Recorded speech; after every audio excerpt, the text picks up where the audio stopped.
Welcome to Mobile Freedom Enterprise. I'd like to show you two fantastic speakers if you're a speaker lover, vintage speaker lover. I'm not technical, I'm really not an audiophile, but I just love the feel of the vintage speakers. They seem to be superior. And here's a test between two comparable products from Mordaunt-Short and KEF. Yes, KEF from England. They're both British, they're both European. They're fantastic vintage speakers. Let me show them to you. Here's the Mordaunt-Short 3.30. It says British, that's why I'm using the British accent. And the KEF 15.2, that's Cube 15.2. Let's just start with a few of the features. We'll start with the Mordaunt-Short. Now, this has a grill, which is this. It's not very attractive and it's really cheap, but this is one of the cheaper speakers of the line. I understand that when they came out, they were about $400. So that's the cheapest speakers that they would sell at the time, back in, I think it was 89, or between 85 and 89. But here what we're looking at is an 8-inch speaker, woofer. It's plastic, surrounded with plastic as well. There's no foam here. And you have a little tiny 1-inch tweeter surrounded by a metal protector there. On the back we have this little notice, important notice, switch off the amplifier before connecting or disconnecting for some reason. I mean, oops, sorry for the dust. For some reason people needed that back then. And then you have the two connectors, your serial number. KEF. It's a much smaller speaker. I'll show you side by side afterwards. The box is smaller, but the speaker is exactly the same. Small 8-inch speaker. And this 8-inch speaker is also plastic, with a plastic surround, not foam, and it features the tweeter right in the middle. See, there's a chamber around the tweeter, and it's like it's about looks more like a 1/2-inch tweeter, and the bass port there, the air port. Take a look at the back. Now the back of these feature a being able to access the low frequency and the high frequency speakers of each. So if you take these out, you're not using the tweeter or the bass. You can either use the bass, the woofer, or connect directly to the tweeter. So if you want to have a separate amplifier powering the tweeters, you can. Or when powering the bass, you can as well. So imagine the amount of bass this must handle. It says it's between 10 and 100 watts. But I did test it with a 150 watt stereo, and it handled just fine. There was no distortion, just like the Mordaunt-Shorts. And here they are side by side.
Okay, so we will start with one of the speakers.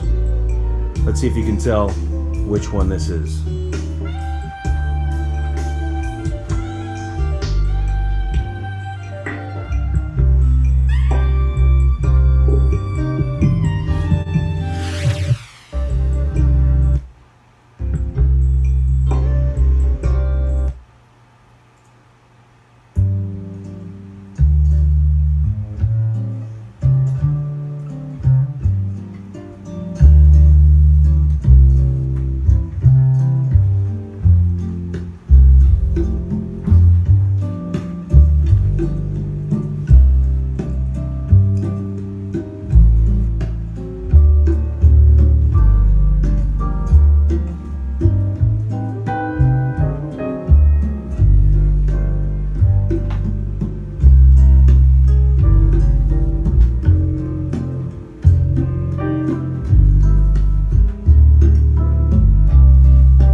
Okay, well, here's a final look at these beauties.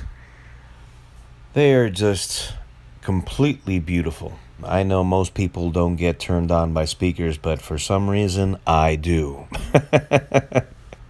These things are just beautiful. Hopefully there's people out there that also enjoy this type of thing. I'm not necessarily an audiophile, but I do truly enjoy vintage audio equipment because it is far better than anything that they manufacture nowadays commercially. To get this type of speaker today, you have to spend 10 times as much as you would have spent back in the 80s, late 70s or 80s, because this was mostly retail. You could find this at a Sound Advice down the street. Remember that store? That's what we had here in South Florida, Sound Advice stores. And you can go there and enjoy the top of the line and the entry level. And even the entry level stuff was really good. Now what they have at Best Buy, I believe, is called Magnolia. Anyways, thanks for watching Mobile Freedom Enterprise. Thank you for watching. Like and subscribe if you like this video. See you soon.